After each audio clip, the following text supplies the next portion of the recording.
নমস্কার, আমি সোনা। তোমরা দেখছো সোনাস কিচেন।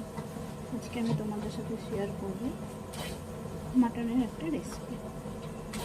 এই রেসিপিটা করার জন্য আমি নিয়ে নিয়েছি দুটো বড় সাইজের পেঁয়াজ কুচি কুচি করে কেটে, আর নিয়ে নিয়েছি রসুন, আদা, টমেটো আছে একটা বড়, আর লঙ্কা আছে 20টা মতো। আলু কেটে নিয়ে নিয়েছি, সবই আমি ধুয়ে নিয়েছি। আলুটার মধ্যে আমি নুন দিয়ে দেবো হলুদ দিয়ে আলুটাকে মাখিয়ে নেব।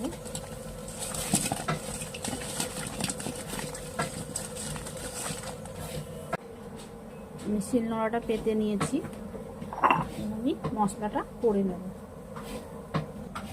প্রথমে আমি রসুনগুলোকে বেটে নেব।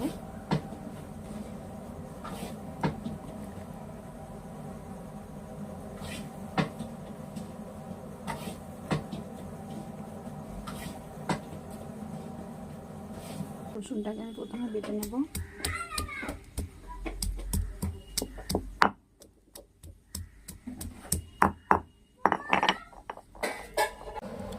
রসুনটাকে বেটে নেব।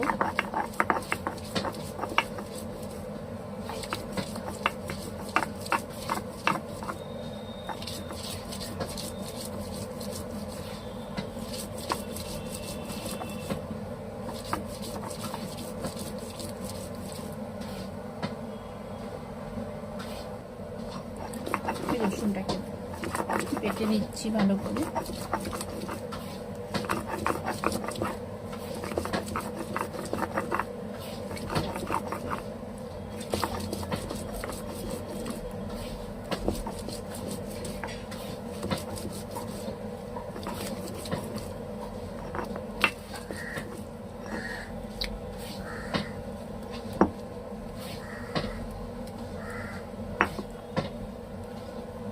রসুনটা আমার বাটা হয়ে গেছে।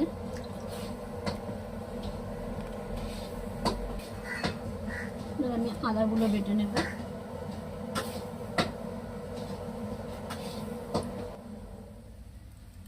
আদাগুলোকে একটু থেতো থেতো করে নিচ্ছি।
আদাটা আমি বেটে নিলাম, আদা বাটা হয়ে গেছে। আদাটাকে আমি তুলে রাখবো। এবার আমি লঙ্কাগুলো বেটে নেব।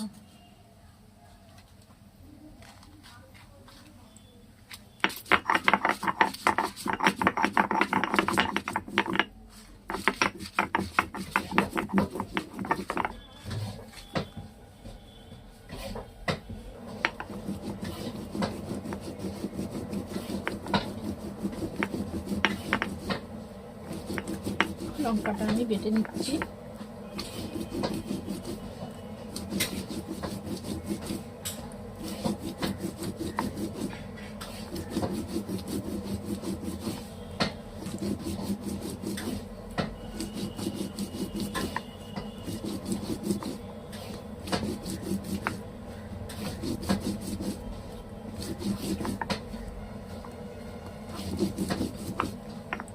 লঙ্কা বাটাটা আমার হয়ে গেছে। এবার আমি লঙ্কাটাকে তুলে নেব।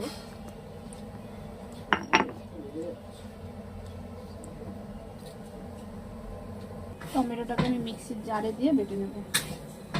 আবার প্রথমে আমি বাটিতে মাংসগুলো নিয়ে নেব।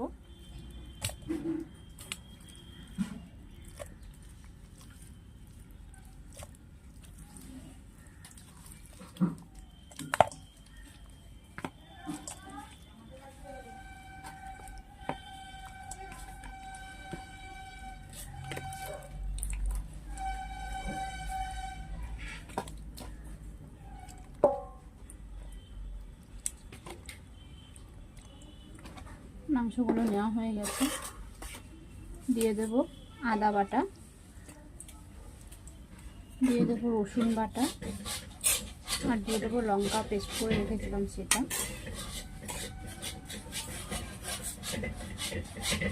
দিয়ে দেবো জিরের গুঁড়ো।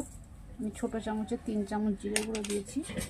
দিয়ে দিলাম ধনের গুঁড়ো, 2 চামচ ধনের গুঁড়ো দিয়েছি, হলুদ পরিমাণ মতো, আর দিয়ে দেবো নুন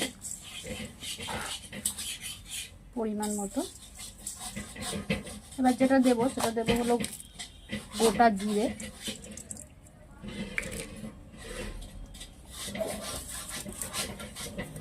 দিয়ে দেবো তেজপাতা, কাঁচা তেজপাতা, আর দিয়ে দেবো কুচি করে রাখা পেঁয়াজ দিয়ে দিলাম। দিয়ে দেবো যে টমেটোটা আমি পেস্ট করে নিয়েছি সেটা। এবার আমি দিয়ে দেবো তেল, সর্ষের তেলটা আর একটু দেব।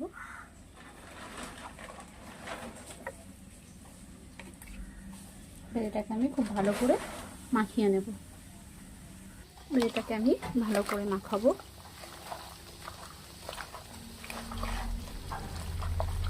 যত ভালো করে আমি এটা মাখাবো তত খেতে ভালো হবে মাংসটা।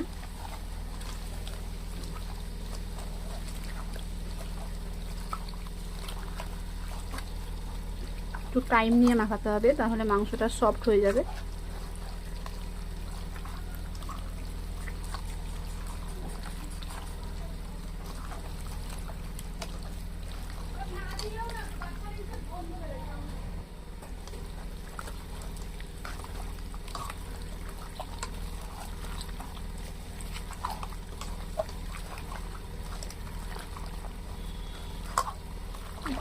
সমস্ত মশলা যখন একসাথে মাখানো হয় ফ্লেভারটা খুব সুন্দরই আসে।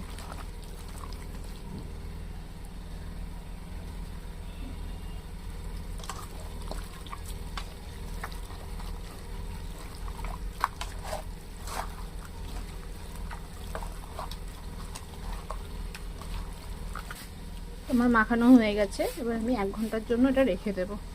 এটা বেশিক্ষণ রাখলে ভালো হয়, কিন্তু আমার হাতে যেহেতু সময় কম এখন, তাই আমি 1 ঘন্টার জন্যই রেখে দেবো। আমি আলুগুলোকে ভেজে নিচ্ছি। আলুগুলো আমি নুন হলুদ মাখিয়ে রেখেছিলাম, আলুগুলোকে আমি ভেজে নিচ্ছি। আলুটা ভাজা হয়ে গেছে, এবার এটাকে আমি নামিয়ে নেব। মাংসটা ম্যারিনেট করে রেখে দিয়েছিলাম 1 ঘন্টা। দেখো কতটা জল বেরিয়েছে। আর আমি তেলের মধ্যেই দিয়ে দেবো ম্যারিনেট করে রাখা মাংসটা।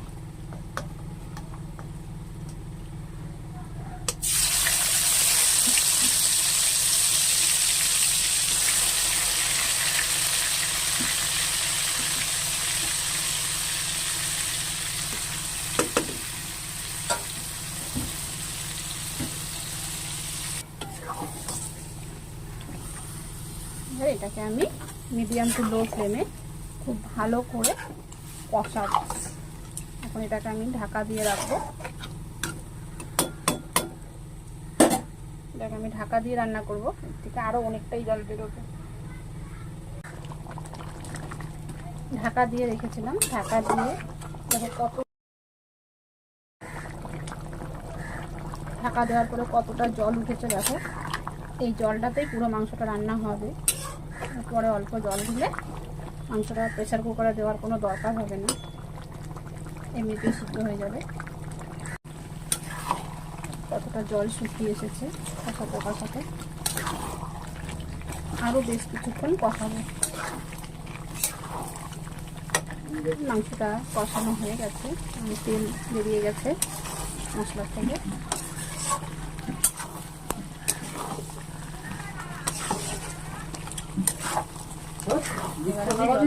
আমি দিয়ে দিচ্ছি পরিমাণ মতো জল।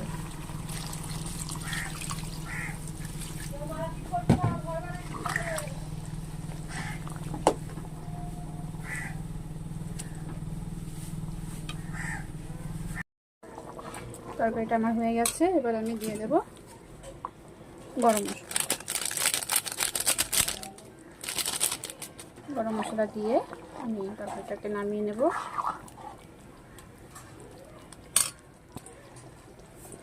ভিডিওটি যদি আমার ভালো লাগে তাহলে লাইক, কমেন্ট, শেয়ার করো, ফলো করে পাশে থেকো।